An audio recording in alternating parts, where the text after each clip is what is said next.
in an era where so many classic films from the past are being remade or getting sequels. We've got a new Karate Kid that's just come out. There's an onslaught of different Disney live-action remakes of their classic animated catalogue, with the latest of them being Lilo and Stitch. Hell, we even had a Cheaper by the Dozen remake a couple of years ago that was god-awful. There's a new Harry Potter TV show on the horizon. And now a classic of the 2000s is getting its own sequel. That's right, Freakier Friday, the sequel to the 2003 classic Freaky Friday, starring Jamie Lee Curtis and Lindsay Lohan, is coming in August of this year. This is a film that has a lot of nostalgic value for me. I remember watching it when it came out, but not in cinemas, in one of those school holiday daycare programs. It was at a university and they crammed us into this little lecture theatre to watch movies day after day, with one of them being this. It was amazing then, it's amazing now. It did rather well for itself too. On Rotten Tomatoes, it has a critical approval of 88% off of 156 reviews, which is higher than I expected, but still well deserved. The audience score is far lower, only getting 58% approval off of 250,000 reviews. Most of the time when it comes to this sort of division,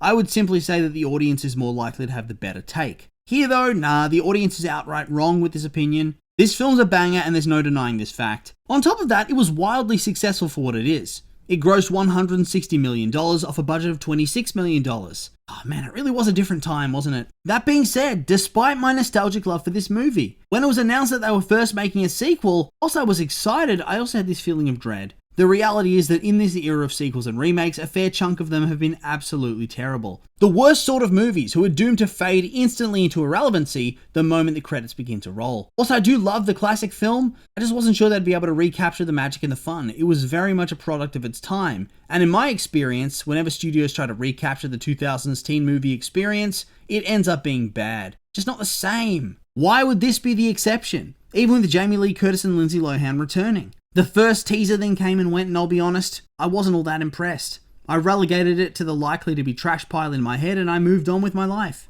Then just the other day we got the first full-length trailer for the movie, and now I'm thinking there's a good chance that my initial assumptions about the film were wrong and that this is going to be excellent. The trailer's doing pretty alright. It's currently sitting on over 4 million views on YouTube. You can tell there's definitely a bit of excitement building around the movie. For now though, there isn't much else for it but to jump into the trailer and see what we can find for ourselves. Unlike a lot of trailers, we have no blurb. No synopsis to give it a rundown of what's going on, so it's solely down to what we see within the trailer to inform our thoughts. Since trailers can be notoriously deceptive at times, it is a little bit frustrating, but hey, what are you going to do? Sometimes that's how it is. The trailer begins and we jump right into some context building. Anna and her daughter Harper are seemingly still living in the family home. I mean, damn. I suppose maybe she got divorced from a previous husband or something, but I can't imagine poor old mum and stepdad are massively thrilled that over 20 years after the first movie's events, she's still at home, now with a kid. We learn that it's Anna's wedding week and she's feeling super stressed out about it. So, in order to relieve some of that burden, she's asked her daughter to help her with her vows. Now granted, I don't know much about weddings, but I would assume that generally,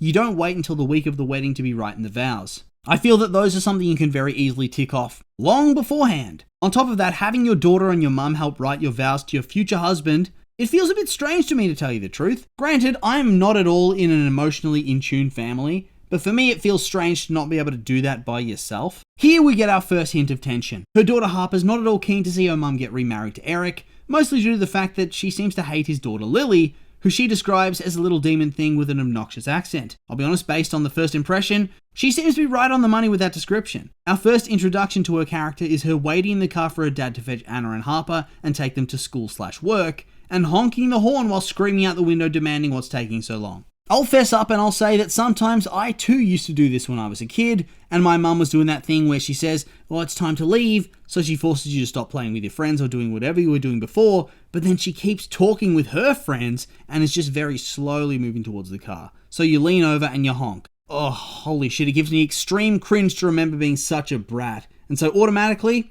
I hate this character, because she's forced me to relive my embarrassing childhood memories. It probably also doesn't help that she has one of those obviously fake English accents. Reminds me of Lindsay Lohan in The Parent Trap or Vanessa Hudgens in The Princess Switch if you've seen that one. One of those is definitely more obscure than the other though. Also, having taken a look, she's an American actress, and the guy playing her dad is a Canadian actor. Why even bother having her be English at all? Would it really change anything about the story? I doubt it. We then come to the bachelorette party, and it's great to see that they've seemingly brought back the original actresses that played her friends in the first movie.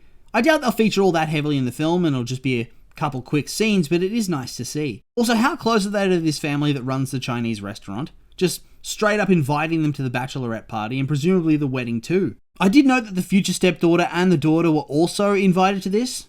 What a miserable time. Everybody's likely drinking and tearing it up, and you just have to sit there and get forced to hang out with a person that you hate. Also, imagine getting married when you know for a fact that your kids hate each other. I feel like discussions of getting married and all that jazz should only be after you have some sort of family harmony established. There ain't no harmony here. Isn't the mum supposed to be a famous therapist? She was on a TV show and everything in the first movie. This time, the movie's moving away from the whole Chinese fortune cookie thing and going in a new direction. Now the person who kicks off the true drama of the storyline is one of those new age hippie fortune teller types that probably uses energy crystals and believes essential oils are the cure to all ailments. It seems she's going to speak to the two girls who are still just hating one another, and then she'll speak to the older two and realize a lesson could be learned and do her thing. Here we get the switch and the reactions to the switch. The switches are Anna and her daughter Harper, and then Tess and Lily. Initially I thought it would have been funny to have them more mixed and matched, but I quickly realized it only really works in this combination. Anna and her daughter need to switch because they need that moment of understanding each other's lives,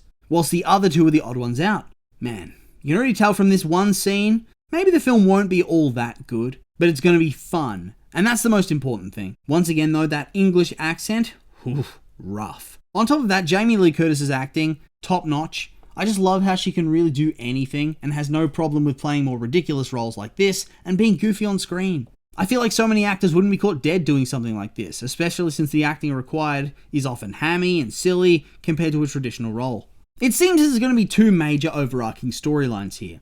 The first will be following the two daughters as they endeavour to break up their parents so they don't have to be a proper family. Thus, they fully try to destroy their lives. Yikes. But not before it seems like they have to go to work. I do wonder if we're going to see another therapy disaster scene like in the first movie, but it seems like they're going to be more involved in Anna's job. I think based on context clues, we can assume that she works for a fashion label. In the flashback scene at the start of the trailer where she meets her future fiancé, it did look like she was holding a bunch of papers, one of which had a clothing sketch on it. Plus they have scenes in and around clothes and their modelling. Feels kind of clear. This will likely let them get some nice clothes to go to try to seduce what's-his-face, the love interest from the first movie, Jake. I'm guessing he is not the father of Harper because, if so, trying to flirt with him is wild, absolutely despicable.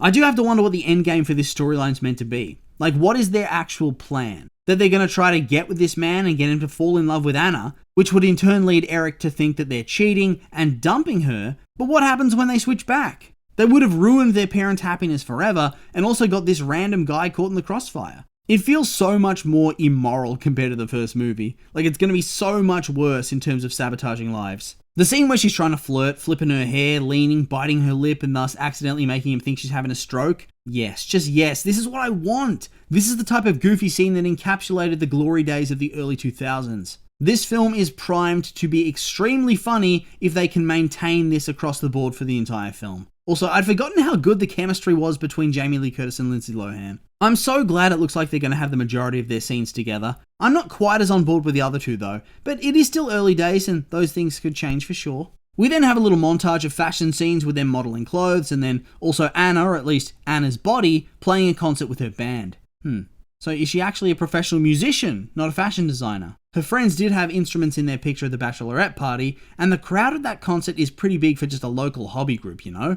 Well, we'll have to see. Meanwhile, I think the elders and the young bodies are going to be in a B-plot storyline where they have to go back to school. I don't expect it's going to be a massive part of the story compared to the attempted breakup, but it's there just to break up the scenes a little bit, to give a bit of variety. They'll probably have to contend with that annoying teacher that used to go after Anna because he was rejected by Tess back in the day. I wonder, will the grudge carry over to a third generation? I really hope so because it'd be very funny. Regardless, it's clear that in their adventures to try to split up their parents, Harper and Lily are going to become a whole lot closer and actually start to consider each other a proper family, proper sisters. I mean, you can already see that in their post-switch interactions to begin with, but especially when they pull up next to that car and they flirt with those teen boys, only to be confronted by one of Tess's clients before speeding off. Now that scene made me laugh. Damn, I came into this trailer thinking it would be absolute garbage, but it's really not. It's very good and really nostalgic and fun. Do I think it's going to do well at the box office? No, not at all. Do I think it's going to be well received?